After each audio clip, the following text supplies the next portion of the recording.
పేరు పెట్టారు. Right side green building కనబడుతుంది కదా, అది right side power house AP Andhra Pradesh. ఈ లెఫ్ట్ సైడ్ ఎల్లో బిల్డింగ్ కనబడుతుంది, ఇది left side power house Telangana. Divide అయినాయి కాబట్టి పవర్ హౌస్లు అంటే పవర్ హౌస్లు కాదు, power house dam right side ఉంటాయి. పవర్ హౌస్లకి వాటర్ లే గేట్ ఆపరేటింగ్. ఈ రైట్ సైడ్ పవర్ హౌస్ ఒకసారి రన్ అయితే 770 మెగావాట్స్, ఈ లెఫ్ట్ సైడ్ వచ్చి 900. ఇంతకుముందు పవర్ ప్లాంట్లు బ్లాస్ట్ అయినా గుర్తుంది కదా.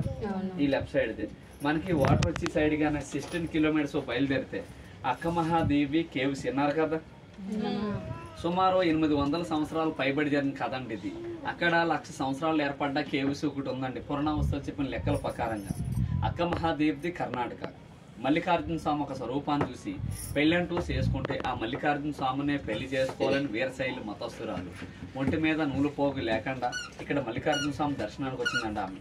ఆమెకు నిర్ణీయ కారణాల వల్ల వస్త్రాలు వదిలేయడానికి ఆమె తల ఇంటికి వస్త్రాలుగా ఏర్పరచుకుంది. ఆమె పేరు మహాదేవి.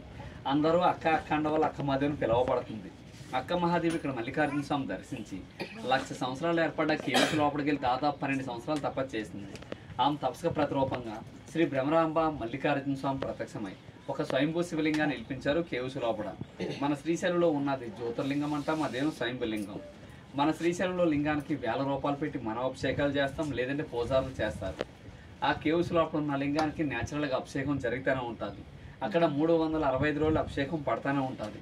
ఆ పడే వాటర్ ఎక్కడి నుంచి వస్తుంది ఎవరికి అంచెక్కన ప్రశ్న అండి ఇప్పుడు వరకు. ఆమె అక్కడ కొంతకాలం తపస్సు చేసి దానికి ఆపోజిట్లో కొండ ఒకటి ఉంది, కదిలివనమంటారు. ఆమె అక్కడికి వెళ్ళి కొంతకాలం తపస్సు చేసి అక్కడే శివుడిలో ఒక జ్యోతి రూపాలు ఐక్యమైపోయింది. మీరందరూ ఇక్కడ స్వామివారి దర్శనానికి వెళ్ళారు కదా, ఇంతకుముందు కానీ ఈ రోజు కానీ మీలో శ్రీశైలం లింగం తాకిన వాళ్ళు ఎవరైనా ఉన్నారా? లింగం తాకడానికి వెళ్ళిన వరకు అయితేనే గర్భగుడి విగ్రహాలు కనబడతాయి. దూరం దర్శనం అనేటప్పుడు మనం గుమ్మాలు ఫ్రంట్ సైడ్ నుంచి చూస్తాం. మీరు గర్భగుడిలోకి వెళ్ళేటప్పుడు ఫస్ట్ దూరం దాటిన లెఫ్ట్ సైడ్ లో బ్లాక్ విగ్రహం ఉంటుంది, గమనించారు కదా. ఆమె అక్కమదేవి. లింగం తాకలేని వాళ్ళు ఎప్పుడైనా తాకడానికి వెళ్తే గమనించండి, రైట్ సైడ్ 2 విగ్రహాలు ఉంటాయి, యామారెడ్డి, మల్లమ్మ, చంద్రమ్మ. ఈ ముగ్గురు కూడా కర్ణాటక వాళ్ళే, మనకులాగా మానవ జన్మ ఎత్తిన వాళ్ళే. శ్రీశైలం గర్భగుడిలో పెట్టారంటే వాళ్ళు ఎంత భక్త పరులు అనేది ఒకసారి ఆలోచించండి. మనకలాగా మానవ జన్మ ఎత్తిన వాళ్ళు విగ్రహాలు తీసుకెళ్లి భూ ప్రపంచంలో ఎక్కడని చూసామా? శ్రీశైలం గర్భగుడిలో తప్ప ఎక్కడా లేవు. మనకి ఈ ప్లేస్ వరకే పాతాళ గంగ అంటాం. పాతాళ గంగని ఎందుకంటామంటే కాశీ నుంచి గంగా నది అంతర్వాయంగా భూగర్భ జలాల కిందకి వచ్చిందంటారు. అందువల్ల ఈ ప్లేస్కి అంత పవిత్రత, ప్రత్యేకత. నది వచ్చి కృష్ణానది, ఫారెస్ట్ వచ్చి నల్లమల ఫారెస్ట్, డ్యామ్ స్టోరేజ్ వచ్చి 885 ఫీట్స్ అండ్ చెట్ల మొదల వరకు. ఇప్పుడు నార్మల్ డీప్ చూసుకుంటే 855 ఫీట్ ఉంది. ఇదే పాతాళ గంగలో చంద్రగుప్తుడు అనే మహారాజు తన కూతురు శాప వల్ల పచ్చలబండ అయి ఉన్నాడు. అందువల్లే చూడటానికి వాటర్ అంతా గ్రీన్ కలర్ లో ఉంటుంది. ఇదే వాటర్ చేతిలో తీసుకున్న వాటర్ బాటిల్లో పట్టుకున్న ఫ్లోర్ వైట్ గా ఉంటుంది. ఈ డ్యామ్ లో ఉన్నంతసేపే పచ్చదనం. ఇదే డ్యామ్ దగ్గర బయటకు వెళ్ళిపోతే ఫ్లోర్ వైట్ గానే ఉంటుంది. నాగార్జున సాగర్ విజయవాడ చూసే ఉంటారు. మీరు స్వామివారి దర్శనానికి వెళ్ళేటప్పుడు మండపంలో పెద్ద నందుడిని చూసే టెంపుల్ లోపల, అదే సేమ్ నంది పాతాళ గంగలో ఉంది. గుళ్ళో ఉన్నదాన్ని చెనగల బసవ అని అంటారు, ఈ పాతాళ గంగలో ఉన్నదాన్ని ఉబ్లీ బసవ అని అంటారు. ఈ పాతాళ గంగలో స్నానం చేసిన తలపై నీళ్ళు జల్లుకున్నా చేసిన పాపాలు పోతాయనే చరిత్రలు ఉన్నాయి. ఐషు మన అందరికి తెలుసున్నది.